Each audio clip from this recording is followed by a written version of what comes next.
Jizia, if you can hear me, you need to start the broadcast. You need to click start broadcast. We are not broadcasting yet. I think you just clicked on recording.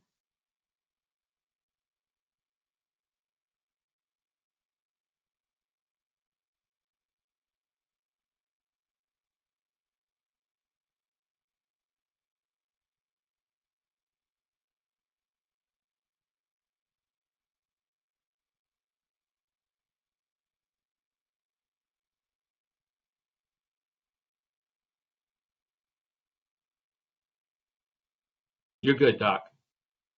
Okay. All right. Good afternoon, everyone. Thank you so much for joining us this wonderful afternoon. Thank you for taking the time out of your day to join us in today's event, where we will be focusing in again on diabetes health education. Just a little bit about us. This is the community engagement core of the Center for Biomedical and Minority Health Research here at Texas Southern University. We work directly with the greater Houston community to identify and address health-related concerns within the community members. We are able to provide health-related resources to community individuals through partnership with our healthcare organizations, federally qualified health centers, as well as community and faith-based organizations. In addition to this, we host health education events across the greater Houston community to be able to increase clinical trial awareness and reduce health disparity-related events to ethnic minority community. For more information about us, please visit us on Instagram, Facebook, Twitter, YouTube. Our handles is at CEC TX Southern U. And please feel free to like, share, and follow us on all of these medias. Or you can also give us a call, 713-313-1986, or send us an email, cbmhrcommunity@tsu.edu. We've been graced enough to have received funding from the NIH to establish this center, the Center for Biomedical and Minority Health Research. And this is funded by NIH NIMHD, Research Center for Minority Institutions. And we want to say a big thank you to the leadership of the center, leadership of our College of Pharmacy and Health Sciences, as well as the leadership of Texas Southern University for providing the support needed for us to be able to host this program this afternoon. Welcome again, everyone. Today we will be discussing self-care and resources for people living with diabetes and their caregivers. Please remain muted throughout the course of this presentation. We will have an open session for question and answers at the end, and you are also free to post your questions in the chat box or in the Q&A box. We will be answering those questions as we go through the course of today's presentation. Also a quick overview of the survey and some upcoming events that we have upcoming. We will post these survey links in the chat box at the end of today's seminar so that we can hear your feedback. Your feedback is valuable to us. Please take a moment of your time to complete this survey. And we would also be giving $10 gift card to the first 10 attendees that complete the seminar survey. So we would, ask you to give us your information so that we can reach out to you if you do qualify to receive this gift card. Regarding our upcoming events, we have a February Health Education Seminar titled Turning the Tides, Preventive Measures in Diabetes. This is going to be on Sunday, February 28th between 1 and 2 p.m. It's also going to be on a virtual platform like this. And then in March 2021, our Health Education Seminar would focus on COVID-19 and hypertension. Without further ado, I would like to acknowledge one of our partners that is supporting us in today's event. This is the Diabetes Awareness and Wellness Network called DAWN. This is the center under the Houston Health Department. They are supporting us in today's program, and we have a short video to play from the DAWN Center.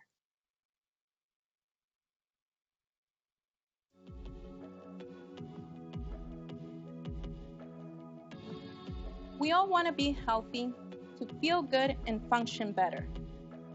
Our health is the foundation of all our goals, dreams, and all that we value most. But too often, you don't realize just how important your health is until you lose it and when crisis hits. Then we're willing to do whatever it takes to gain our health back. Here at DAWN, the Diabetes Awareness and Wellness Network, we offer free programming and services to those diagnosed with and at risk for diabetes. I come here, it's like I'm coming home. Well, they're very supportive, you know, and if I have any concern, they will help me out with any concern. And that helps a lot, especially when you live by yourself. So it's been very helpful. Out there, if people need a lot of help, because there are people that have diabetes and they don't even know they have it.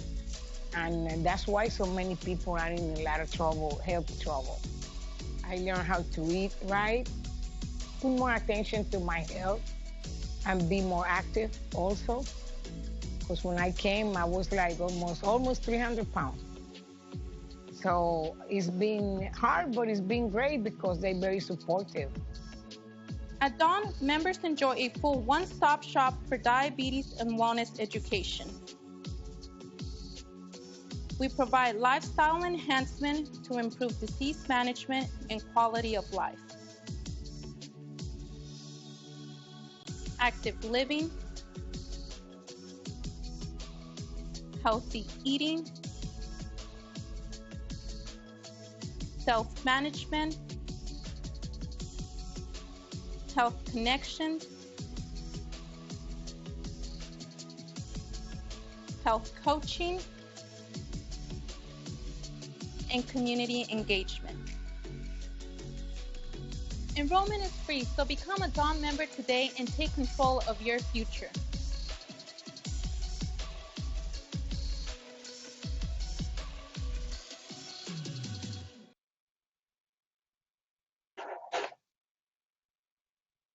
Okay, thank you, Dawn, and please feel free to enroll with the Dawn Center if you want to be part of the programs that happens over there.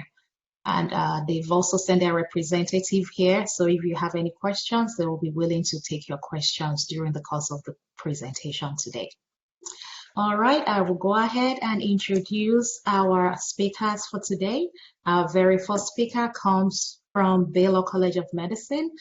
Miss Nelly Miranda. She is a registered nurse who is also a certified diabetes educator from the Baylor College of Medicine Young Adult and Diabetes Clinic. Nelly has 12 years of experience in diabetes education, working with multi-ethnic adolescents and young adults with type 2 diabetes.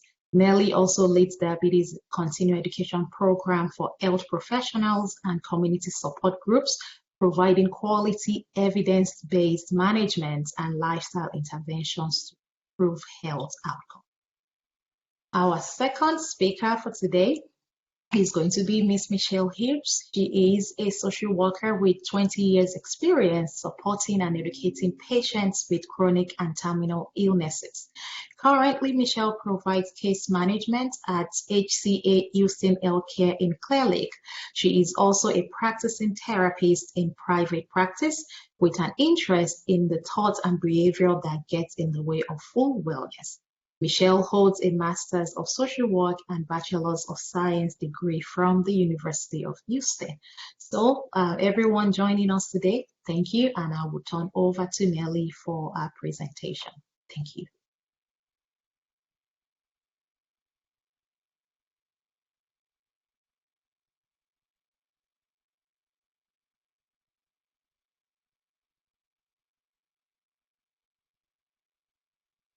Hello, thank you so much for having me today. So today I'm going to talk about empowering people with diabetes through diabetes self-management education. That is so important for us to be able to take care of our own health. So how do we do that?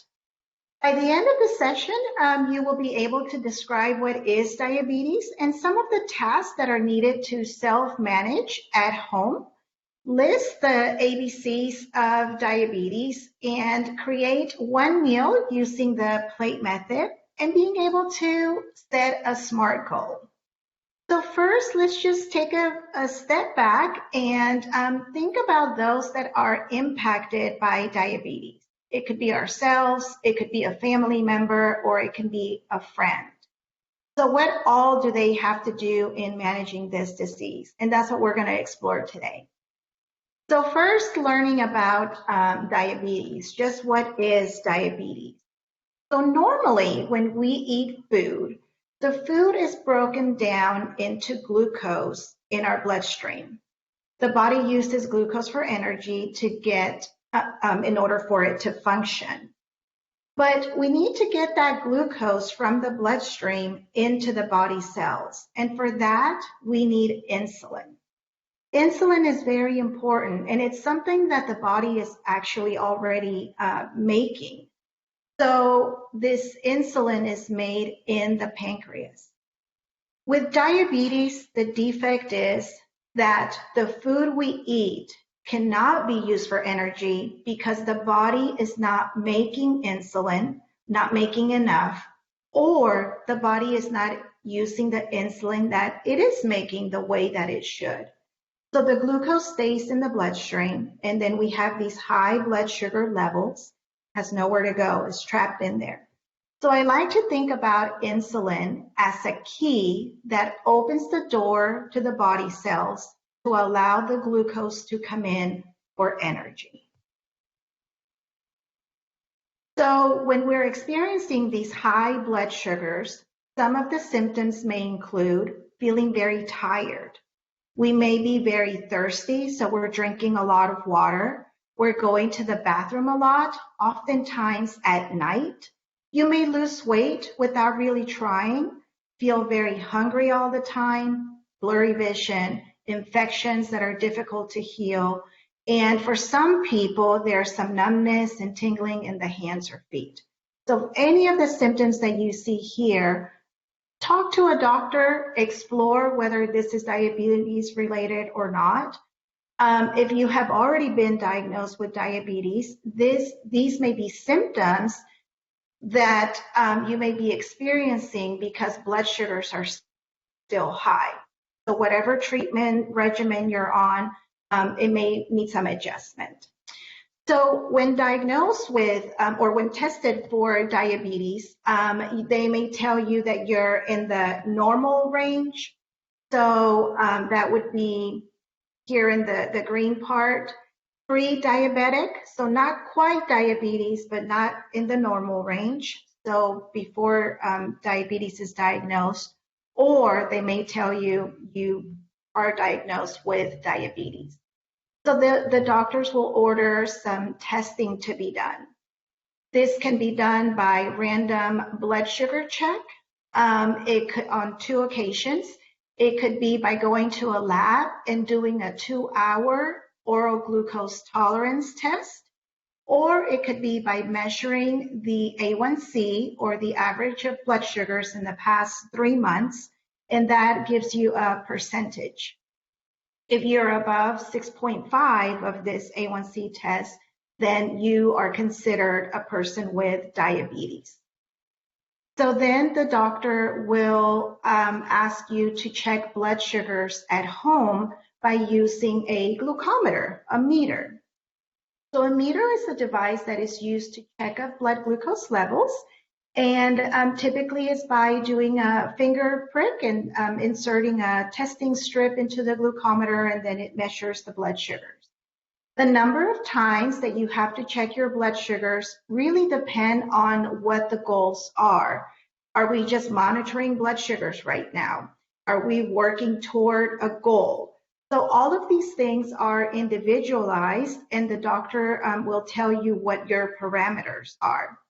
The American Diabetes Association recommends that your blood sugars are between 80 and 130 before meals, and 2 hours after meals that the blood sugars are less than 180. The 2 hours after meals starts when you take that first bite. So that's when the 2 hour begins. So monitoring blood sugars is very, very important. I will mention that some of the challenges and some of the barriers that some of my patients encounter is being able to afford test strips. So there are some options out there. Most of the time, this is covered by your medical insurance, Medicaid or Medicare, but oftentimes the out-of-pocket expense may be too high. So some options include store brand glucometers like Relion or TrueMetrics. A meter may cost about $9 to $13, and the test strips may be about $20 for a box of 100 test strips. So depending on the number of times that you check a finger stick glucose will depend the boxes that you need of test strips. Some of you may have seen some commercials on TV about continuous glucose monitoring devices. So these are sensors that are inserted into the skin to measure a glucose, but this glucose is measured in the interstitial fluid. The glucometer is actually measuring the blood, whereas the CGM is measuring in the interstitial fluid, so the fluid between the cells.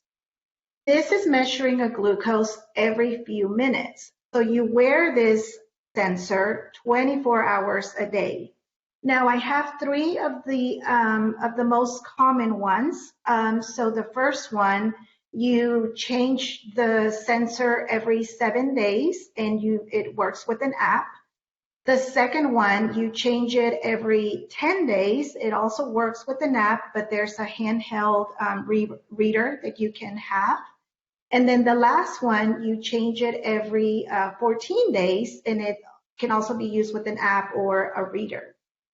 Let me just clarify for everyone that this is not something that is implanted. I often hear that as well. So this is something that a person can place, and it's very easy to do. These systems were developed that a person could do it from their home. Now, of course, if you need assistance with placement, you should always talk to your doctor or nurse about it. As far as insurance coverage goes, most insurance companies will cover the devices, but again, it just depends on the plan, and it depends the out-of-pocket cost and deductibles and such. But if you're interested about this, this is a great way to know what the glucoses are doing during the day and nighttime. And again, it just depends on the targets. What are you trying to achieve? There's also treatment plans. So depending on whether you are pre-diabetic or you're in the diabetes range, the doctor may talk to you about some lifestyle modifications. So following a meal plan, exercising regularly, maybe starting some medications, whether they're oral agents or some injectable medications that are not insulin, or starting insulin. Most of the time we use a combination of these therapies depending on what we're trying to achieve with each patient. But I want to spend just a little bit of time on insulin because I often hear that folks are afraid of insulin. They often think that once we start insulin, that is some form of punishment because you didn't do something right, or you know, I hear sometimes patients feel threatened by, if you don't do this, you're going to start insulin. And that's not really how I would like for all of us to think about insulin. So as I mentioned earlier, insulin is something that our body is already producing. It's already making. But our body is just not making it, not making enough, or our body is not using it the way that it should. So we're really just replacing what the body is no longer making. And we need this to be able to move the glucose from the bloodstream into the body cells for energy. And we all need energy in order to function. Insulin is administered or it's injected using a vial and a syringe, using insulin pens, or now using insulin pumps. And it is injected into the fatty layer just below the skin, so in the fatty tissue. Here I wanted to show just an image on where we would inject insulin, which is in the back of the arms, the lower back or upper buttock area, or in the abdomen area, and on the side of our legs in the fatty tissue.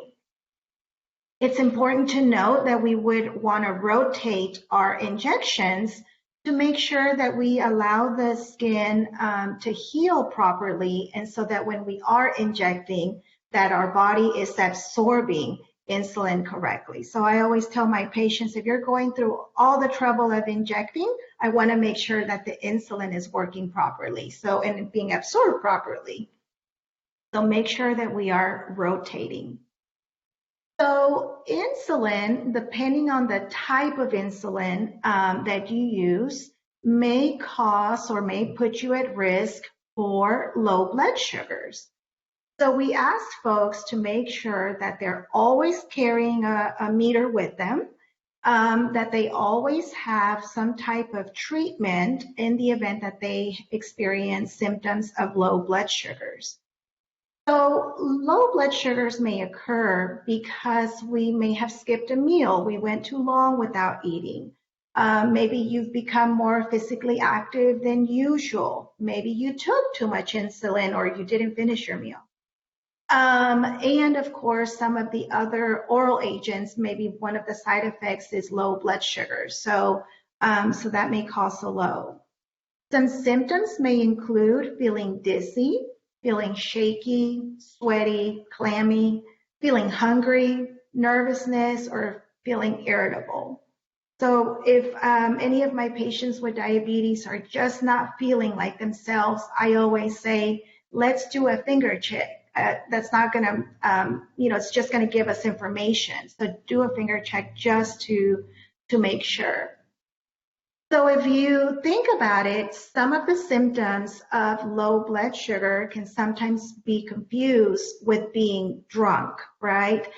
So I always tell my patients, if you are on insulin or you're at risk for low blood sugars, always make sure that you wear some form of medical alert bracelet, dog tag, or even have your medical information programmed on your smartphone. That way, if you are experiencing a low blood sugar, someone can see that, hey, you have a medical condition and it's probably just a low blood sugar and you're not intoxicated.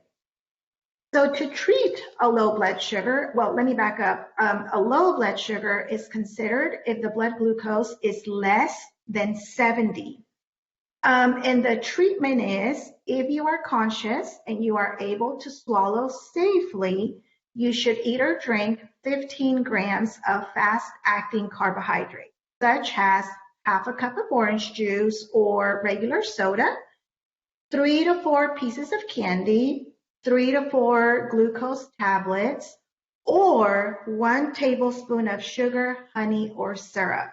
So each of these items for each of these bullet points is about 15 grams of fast-acting carbohydrate. Sometimes I hear people say, oh, I just drink chocolate milk. But actually, that takes longer to break down. So it takes longer to raise that blood sugar. So when you're having a low, we actually want it to come up pretty quickly. So with these simple sugars, we should be able to achieve that. So for all of my patients, I always tell them, make sure that you carry any one of these items. For most people, the glucose tablets are the easiest, or the candy that they just carry it in their pocket. If folks are experiencing consistent low blood sugars, I always advise them to speak with their doctor, because then we probably need to readjust the medications. Along with monitoring blood sugars and taking our medications, we also include lifestyle modifications, so eating healthy. One simple way that I like to talk to my patients about eating is the plate method, because it's pretty simple to visualize, and we can see where we should fit our different food groups. So for a healthy plate, we want to incorporate vegetables. They're high in fiber, they make us feel fuller, and they're just very, very healthy for us. So half of the plate should include some form of non-starchy vegetables.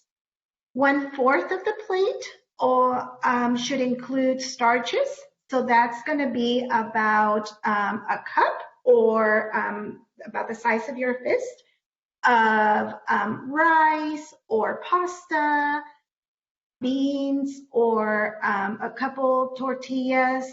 And then you should include some protein as well. So that could be fish, it could be chicken, it could be lean beef. And then you can have a little snack as a fruit. And I always tell all my patients, as far as beverages go, we want to stay away from the sweetened beverages. And the reason for that is because they're full of calories, full of carbohydrates, and they're just not very nutritious for us. So rather than us drinking our calories, I'd rather have something to eat, and I recommend that we eat. People get bored with water, just simple water. So then there's things like Crystal Light. If it's okay with their physician, diet sodas are okay, or maybe sprinkling some lime juice or something just to give it a little bit of flavor. So to create a plate, we will just think about the different carbohydrates, proteins, and vegetables that I talked about. And so I was thinking about my lunch today, and thinking about, well, I don't necessarily always have a plate with me, and lunch is one of those examples. So then I did a salad, a little side salad. I did a turkey and cheese sandwich, pretty simple, things I can grab from the fridge. So 2 slices of bread, that would be my carbohydrate, and then I added turkey and cheese. So that resembles the plate that I am showing you here. So just sort of think about as you're preparing your meal at home. And then we cannot forget the physical activity. That's so important, because it's helpful in controlling blood sugars, making sure that the insulin is working well, but it's also very good for our hearts, and we need healthy hearts. So examples of being physically active may include some brisk walking, jogging, running, riding a bike, swimming, and even dancing. It doesn't necessarily mean having to sign up for some expensive boot camp or going to the gym. It can be something that we can incorporate into our daily lives. So I'll give you an example of a patient of mine. So he started working at a grocery store, and he was one of those folks that would pull groceries for curbside pickup. So he was so excited because he'd lost some weight, but he came back and he said, Miss Nelly, I'm doing about 12 to 15,000 steps a day just in his workplace. So what an amazing way to incorporate physical activity into our day-to-day routine. I had another young woman that worked in an office, and she's, like me, she said, well, Miss Nelly, I'm sitting in front of a screen most of the time. So it's really hard for me to be active, and at the end of the day, I'm just so tired, I go home. So what we talked about was finding a time of her day where we could incorporate some movement. So she decided, instead of taking a full hour lunch, that she would do about 30 minutes of walking around her building. And so that's how she incorporated physical activity into her day-to-day routine. So something else that I really want to emphasize on are the tests that you should have done to monitor your overall health, to make sure that the lifestyle modifications, the blood glucose monitoring, and the medications are working well for you. So when you go to these doctor's visits, I want you to advocate for yourself. If something is not going well, talk to your doctor about this. One of the tests that we do is the A1C. So the A1C measures the average of blood sugars over the past 3 months. This test is typically done at the initial, well, it's always done at the initial visit, but then about 3 months, every 3 months thereafter. Some folks, you know, if we're just monitoring right now, maybe twice a year. But the thought is that we want your target A1C to be less than 7%. So the green area. If it can be achieved without low blood sugars. If you're having low blood sugars, then we need to adjust your targets. Now, something that I really want to emphasize on, high blood sugar levels can lead to complications of diabetes, such as heart disease, problems with your eyes, even blindness, problems with kidneys, problems with nerves that can lead to erectile dysfunction or even amputation. But we can prevent and we can do our best to manage our blood sugars to keep us healthy, to keep them in range and prevent some of these things from happening. We also measure blood pressure. Now it's pretty much done at every routine clinic visit. So if the doctor identifies high blood pressure, they will likely check it again before they decide if it's time for medication. Something that I truly want to emphasize on blood pressure is that high blood pressure can be a silent killer, because you may not have any symptoms of high blood pressure. And high blood pressure can lead to strokes, heart attacks, or even some kidney problems. And then the other test is the cholesterol. So the ABCs of diabetes. We talked about A1C, we talked about blood pressure, now cholesterol. Our body does need some healthy cholesterol, but there are two types of cholesterol in our blood, LDL and HDL. LDL is the bad cholesterol, and it can build up and it can clog our blood vessels, causing our heart to, causing heart attacks or causing strokes. HDL, or good cholesterol, helps to remove the bad cholesterol from the blood vessel. So bad cholesterol, or LDL, sometimes it is elevated because of the types of saturated fats that we eat, fats that come from animal sources like beef, pork, lard, some of those things. So very important to try to eat lean meats like fish and chicken, those sorts of things. Good cholesterol, we can increase our good cholesterol, right? Because that's the good one, by being physically active. And so to be able to take care of ourselves, we want to make sure that we are creating some goals. So some SMART goals, goals that are specific. So we want to say exactly what we're going to do. Goals that are measurable. So we should be able to measure whether or not we've achieved the goal. Goals that are attainable, that they should be challenging, but not so out of reach that we may fail. Goals that are relevant, so that we see how relevant they are to us and our health, and that they're timely, that we set a time frame in which the goal will be achieved.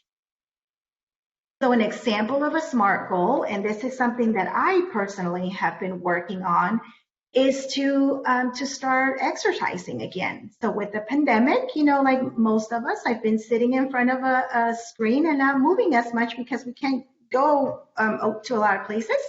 But I decided that I was going to start to be physically active.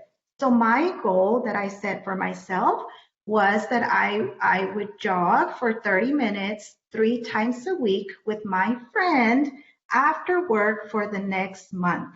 That's very specific. Specifically, I'm going to jog for 30 minutes so we can measure it, 30 minutes 3 times a week.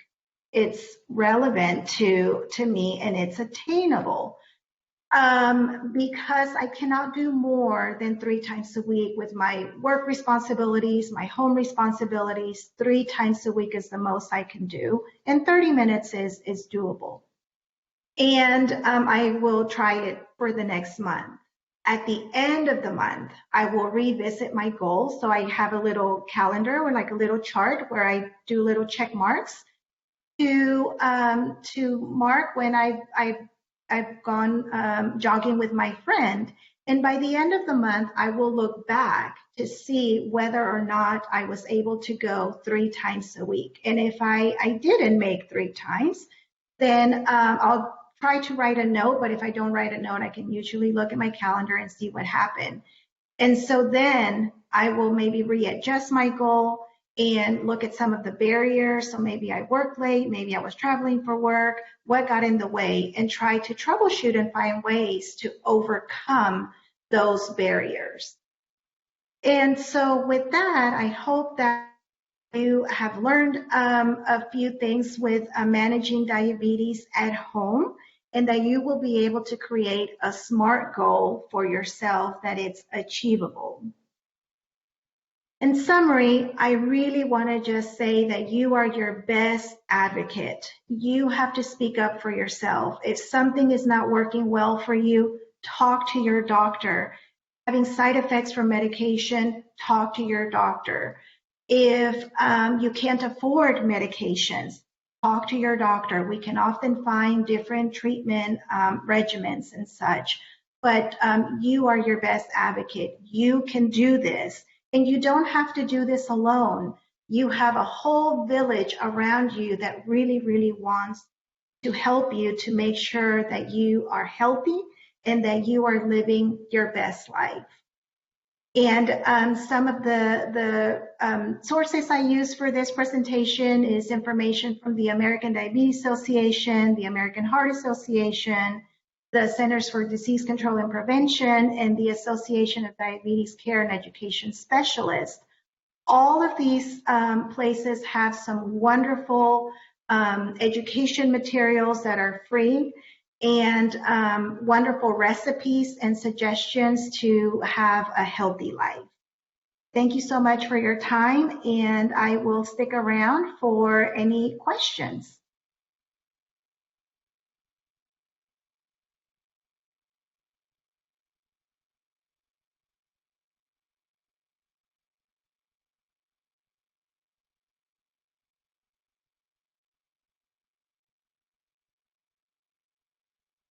Is it my turn? You're on, Michelle. Yes. I'm on. Okay, I can't see myself. I'm sorry. Hello, everybody. I'm a social worker, so I get to follow Nelly the nurse, and that was very, very helpful. I think I learned a few things. I work in an emergency room and have for the last year, and before that in an ICU. And generally, I get called in after you get a diagnosis of diabetes, and then the doctor or nurse begins to educate you, but you can't hear any of that because all you can remember is maybe your mother had diabetes and she died of kidney disease, or you had an uncle who had an amputation. So my job is to translate and also to send you home with resources so that you can get the education you need when you get home, and also that you can get the resources to take care of yourself. So let me start my PowerPoint. I can. Hold on.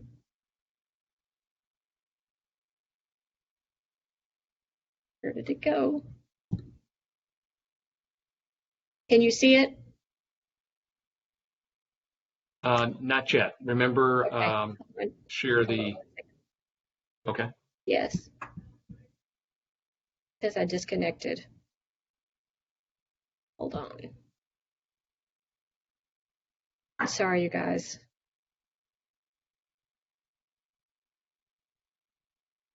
There we are. There's the screen. There it is.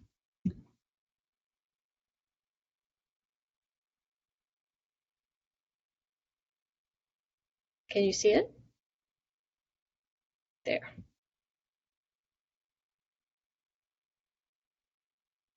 Darnell? Oh, Lord. Yes, Michelle, we can see it now. Thank you. You can see it. All right, thank you. Yes, we can. Now let me see it. There we go. All right, so we're just going to talk a little bit about empowering yourself, understanding your disease, your disorder of diabetes, and a little bit about how to advocate for yourself or get advocacy for yourself, and then how to take action. Because sometimes we think we get a diagnosis of something and then we feel powerless to do anything about it. So my job is to kind of try to help with that. I want to talk a little bit about the cost of diabetes, just because that has such an effect on how we deal with it in our country, in our society, and as individuals. To know that there are more than 34 million people with a diagnosis of diabetes, and a population of, 330 million people. So that's a lot of people. And there are 88 million people who have pre-diabetes. And I heard you talk about that a little bit, Nelly. That's where, at least my understanding, is that where you begin to have the symptoms, you may not know it. In fact, many people don't know it. You're in this sort of situation where it's starting to sort of affect your body, but it's also in many cases reversible if you can make some changes. If you know, first of all, that you have that condition and that you can make some changes in your life. And know that 1 in 7 of every dollar that the United States spends on healthcare goes to diabetes. So it is a very big deal in our country. Says every day in America, 4,000 people are diagnosed, new diabetics. And of those, 356 a day may lose a limb from diabetes. And then end-stage renal disease, which is often leads to dialysis. 159 people a day go into dialysis. So to start with a diagnosis that I think Nelly beautifully told you the ways that we can learn to manage it. So the question becomes, what gets in the way of that? So again, diagnosed, there's 26.9 million people diagnosed. Undiagnosed, and this is full diabetes, 7.3 million people walk around not even knowing as the damage happens to their bodies. Now that societally and culturally is kind of some of the things that social workers try to deal with too, that there's an increased risk associated with just poverty, with education. With the older we get, the more likely we are to be diagnosed with diabetes. And then all ethnic and racial groups other than white people have higher rates of diabetes. So I know that we've heard some of this when we talk about healthcare and COVID, and there are lots of reasons for that that we don't have to go into today. But just to know that those things are real and they affect access to healthcare for all of us. There's an increased risk of, once you are diagnosed with diabetes, if you do not or are unable to take care of yourself, you have increased risks of cardiac disease, stroke, amputation, loss of your vision, and kidney failure, which I know Nelly touched on. But I want to make the point that all of those things, pull people out of the workforce. They affect quality of life, so that they have bigger ramifications besides just, the health cost. And in 2017, this is the last number I had on the CDC, it was the 7th leading cause of death. Now, this was pre-COVID, so I don't know where we are now. As far as individually, it says it can cost up to $4,800 above insurance. That's assuming you have insurance to adequately take care of your diabetes every year. And then an additional $1,300 if you're uninsured, which is a double whammy because you don't have insurance in the first place. The self-monitoring, I find in my work, is one of the things that people skimp on. For example, if the suggested that you check your blood sugar several times a day. People don't do that for lots of reasons, but if you're uninsured, cost is a huge barrier. But even if you are insured, it's a barrier. It can be a barrier. So insulin and non-insulin drugs are usually less expensive, but they can still be expensive, especially the newer ones. And then insulin, of course, can be very costly for people.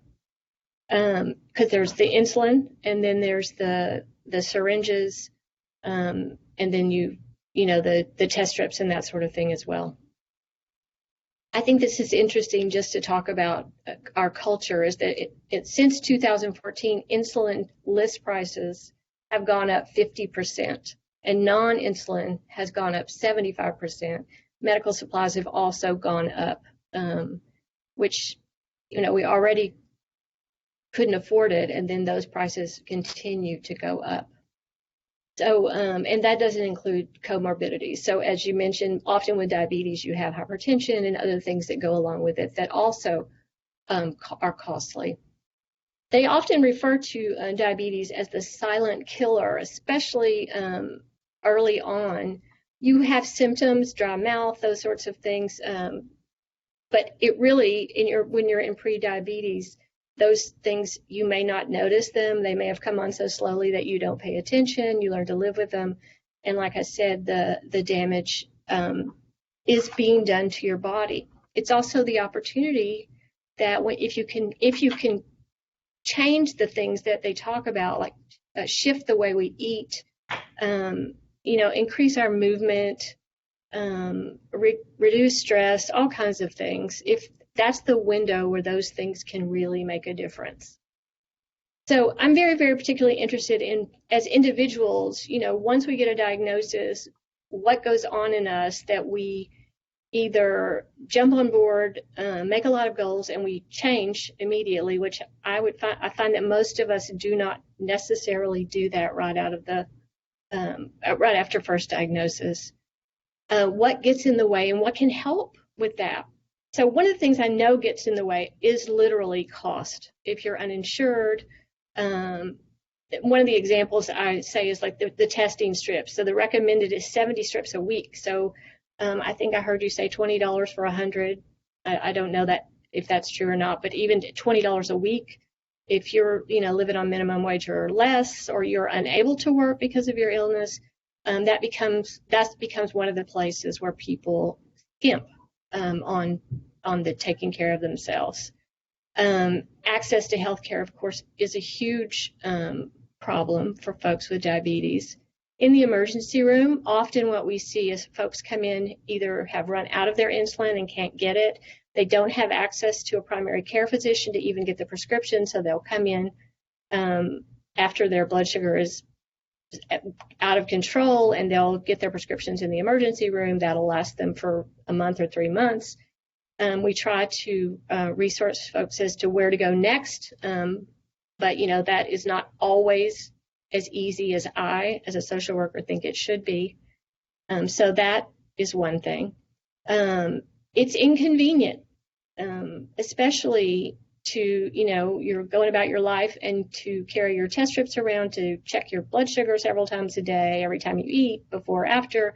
And if you're on insulin, then there's the, issue of giving yourself shots. And some people feel an embarrassment about that for whatever reason. And so sometimes it gets put off. They'll do it before work or after work. And then, in between, the body is just trying to find its center.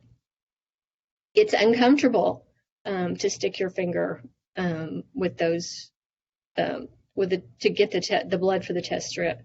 And to do that repeatedly, again, every day for what could be the rest of your life, can be off-putting. And so many of these things can lead to this sort of denial, especially early on. So when you're not having a whole bunch of symptoms or things that are keeping you from doing your daily world, your metabolism can just be going awry, and the damage to our organs can be being done without us even being fully aware. So education is very important. The other thing I want to kind of touch on is just the role that our emotional and mental health play on, diabetes, on controlling our blood sugar. So to understand that just generally speaking, our body has a way of responding to stress. I know that you've heard of the flight, fight, or freeze response, where the body literally wants more sugar to send to the brain so you can react quicker to get out of a dangerous situation. And if you are in a high stress situation, let's add things like poverty or not having access to enough food, or literally being in a situation where you are not safe and that is your daily life, then we sort of stay in that high stress environment where our body's producing hormones and glucose, and that can keep our blood sugar out of control, as well as many other things in our body. So to know that stress and trauma now and trauma in the past, can have an effect on diabetes and other chronic illness as well. And then depression. So once you have a cortisol, so basically you're in this fight or flight, you're very stressed out, and your body can only produce so much of the hormone that kind of keeps you in that place. And then all of a sudden you have a depletion of that, and that can lead to fatigue and depression. So you can see it's a cycle. And then sometimes just the sugar addiction is sort of something that we do to make ourselves feel better and more energized. And then that also can play into this sort of metabolism that sort of supports diabetes or increases the likelihood or the worsening of it. One of my favorite lines is that serotonin is made in the gut. And so serotonin, just simply put, is one of the things in our brain that helps with depression. And so diabetes can very much affect two things. One of the things we eat affects diabetes, and then diabetes can affect how our body works in our digestive system, and all of that is related to how we feel emotionally and psychologically. So the way we talk about diabetes is managing the symptoms.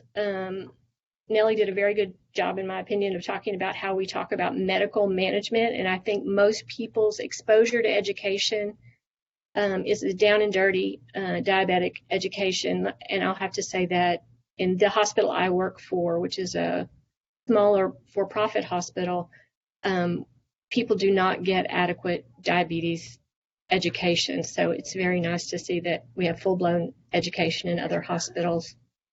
And so one of the things that I try to do is, and I have a list of resources that is at the end of this, and also if you email me, I'll send it to you, but it's to help people understand how to educate themselves about their new diagnosis, about the realities of where they are right now, the things they can do to affect change, sometimes even reverse it if it's pre-diabetes, and also how to access the medications and healthcare that they'll need in order to stay healthy. So advocacy, again, is if someone has a problem accessing what they need, my job is to help them access what they need, and also to empower them. Sometimes I have, 20 minutes with somebody, and I know that what I put in their hand, and if I can hear what their biggest fears are, the things that get in the way, and address those things, that's going to be the most I can help someone. And so I very much try to help people understand that you have a voice in your own healthcare. It's hard to remember that in a system that's so complex and fast moving. But trust me, it's your body, and the more you know about your body and the way it's working, the more you know how to get the help that you need. Little plug for social work. Always ask for us if you need some help finding information.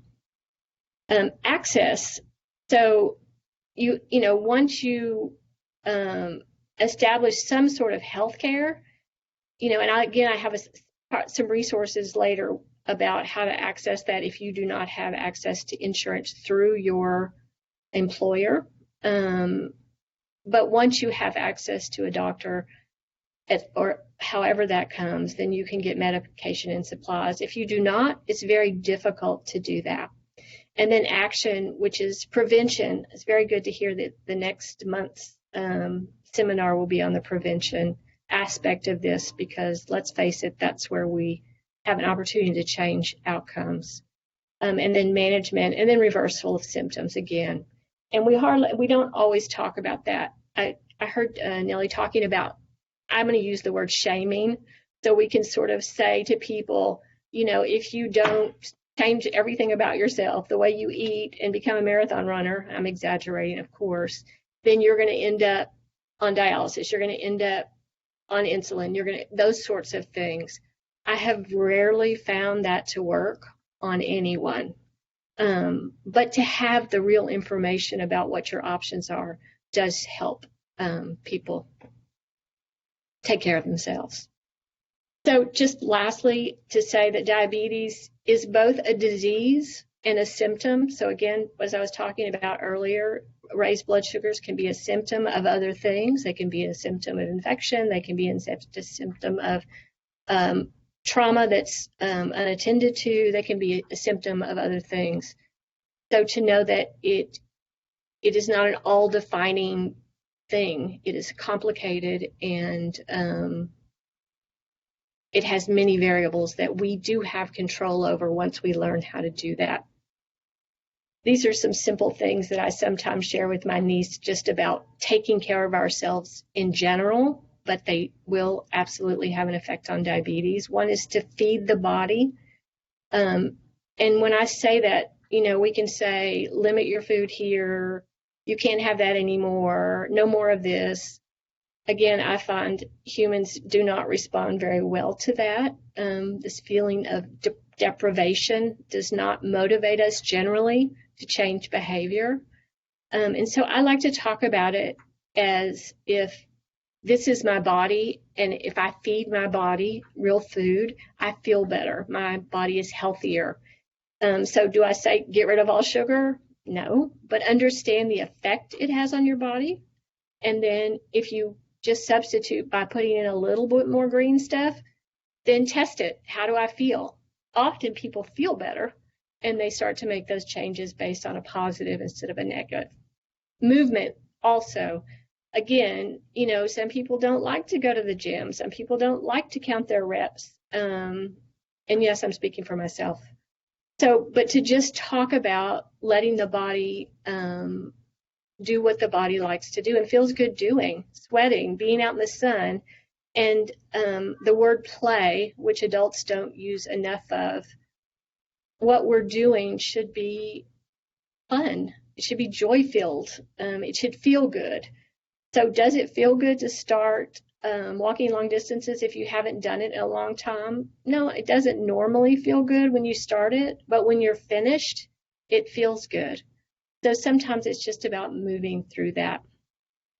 Sleep, we do not talk about enough, but I say it's essential but not elective. You know, in our society, we create a world where we're going, and that if we have to do more, we sleep less.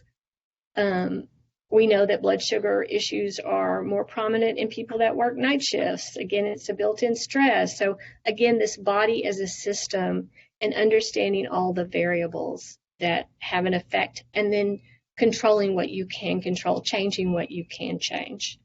This next one is hard to see the actual connection to the connection, but many of the things I talked about before, the feeding of the body, the movement, the sleeping, the changing behavior, the getting what you need, require support of others. So connecting to other people, first of all, has a calming effect on us. So we go back to that, you know, helping to soothe trauma. And I'm talking about good, healthy connection. And it creates a stability so that you know, sometimes folks are moving a lot, or they don't, or sometimes they're homeless, so their access to everything is unstable. So that just sometimes plugging someone into a community can kind of help people get what they need and take care of themselves. And lastly, again, was to talk about just the effective joy of play, of looking at the positive and trying to figure out what the changes are going to do for you in a way that is helpful to you, not a punishment to you. I'm going to quickly go through these, and again, I will I will go back to my email and I will send you a copy of this if you need it. I got most of my information as well from the American Diabetes Association. They have an excellent website. I mean, it is just so full of information and easily digestible, and it's real easy to read and understand. The Centers for Disease Control also has a lot of good information. I hope you guys can see me because I can't see you and the sun is in my eyes. And then the National Institute of Diabetes and Digestive and Kidney Care. Some access to healthy food. Sometimes one of the things we know is in communities, poorer communities, you have less access to good healthy food. There's a lot of people doing a lot of good work around this, putting in urban gardens and that sort of thing. But in Houston, 3 really good organizations are Plant It Forward and Urban Harvest. Both of those not only do community gardens, they also educate people on growing things and on healthy food. And they have farmers markets that they sponsor, and those farmers markets take the Lone Star card, the benefits for SNAP, which I think is amazing. So the Houston Food Bank, which many of us have heard of, is also a very good organization where you can access good healthy food. Some ways for movement that are not costly is the Houston Parks and Recreation. Our park system is pretty beautiful, and there's a lot of good positive changes happening.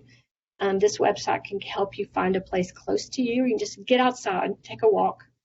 And then if you want to get a little hardier, you can look at the trails for biking or hiking, again, in the city.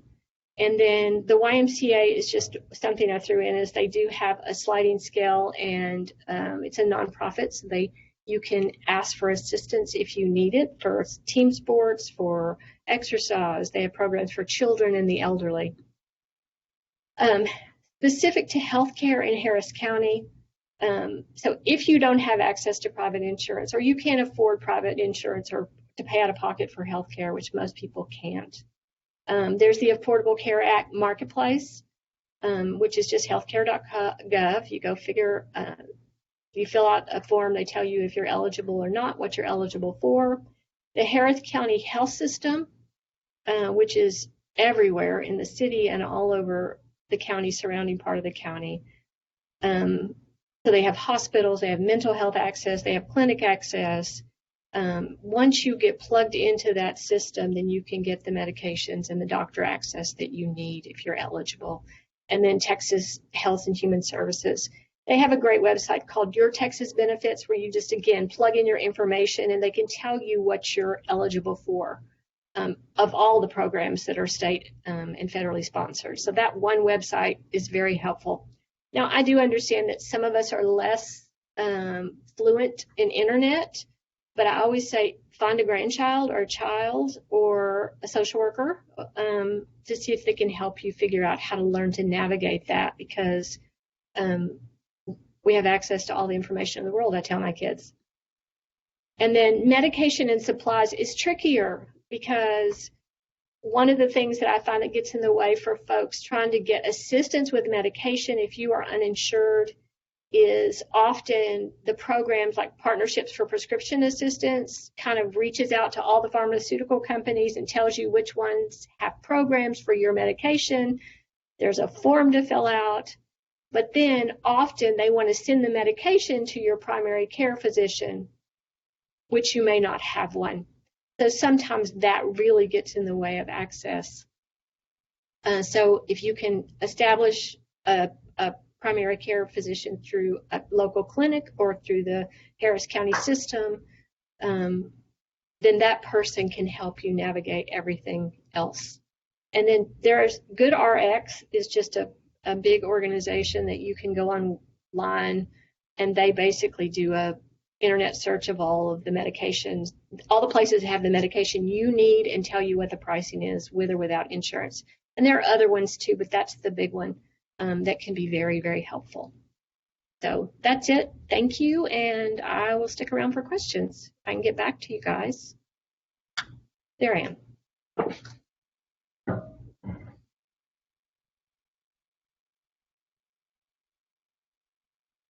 You can go ahead, Ms. Lau. You're open for Q&A. Okay, thank you. Hi, Michelle and Nelly. Thank you both so much for wonderful presentations. We have just a couple of questions. So the first question, what foods can you add to your diet to gain weight healthily?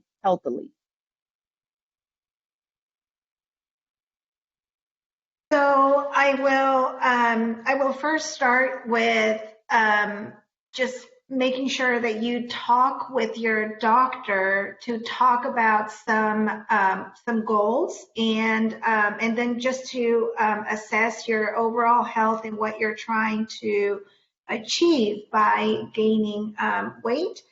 But there's things that you can do like Ensure, Boost. There's also some naked shakes that you can get. I've seen those at HEB. So those are some ways that you can add some calories.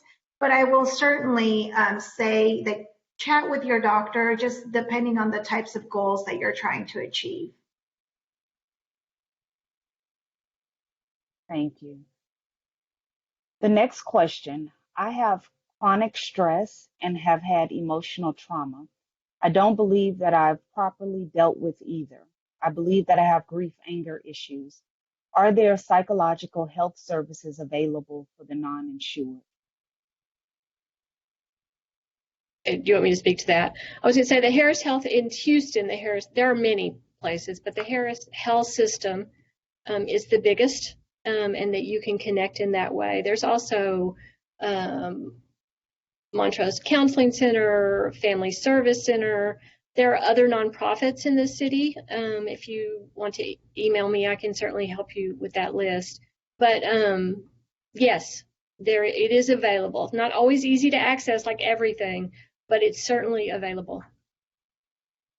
Fantastic, thank you. Well, those are the only two questions we have. So now I'll turn it over to Dr. Ajewole.